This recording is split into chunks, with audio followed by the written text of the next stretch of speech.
Samantala, ito na. At pabalik na raw po sa Pilipinas si Pangulong BBM mula sa India. Bit-bit. Meron siyang bit-bit. Aba, pasarabo. Wow, meron siyang pasarabo apo. Halos $500 million. Wow. Na direct investment pledges. Yun.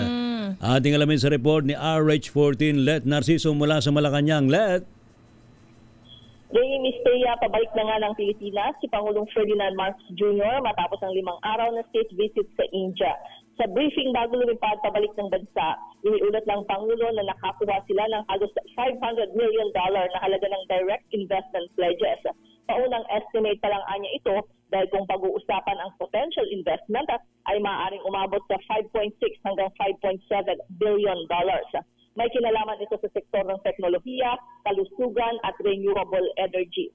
Samantala inilarawan ni Pangulong Marcos ang kanyang state visit doon bilang bagong simula para sa relasyon ng Pilipinas at India.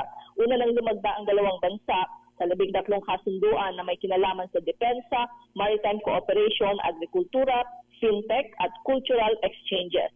Pasado alauna ng hapon, oras sa Pilipinas, nang nag-take off ang eroplanong sinakyan ng Pangulo at kanyang delegasyon mula sa Kempegowda International Airport sa Bengaluru, India, pabalik ng Manila. Ito si So anong oras darating, Ms. Let, anong oras darating dito sa Maynila?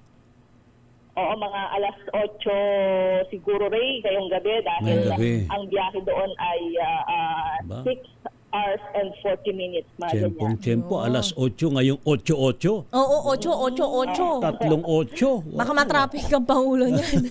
Hindi naman siguro. Abangan natin mamaya ang pagdating ng Pangulo. Maraming salamat, Ms. Let. Yes, Ray. Bye sa inyo, Ray at Ms. Thea.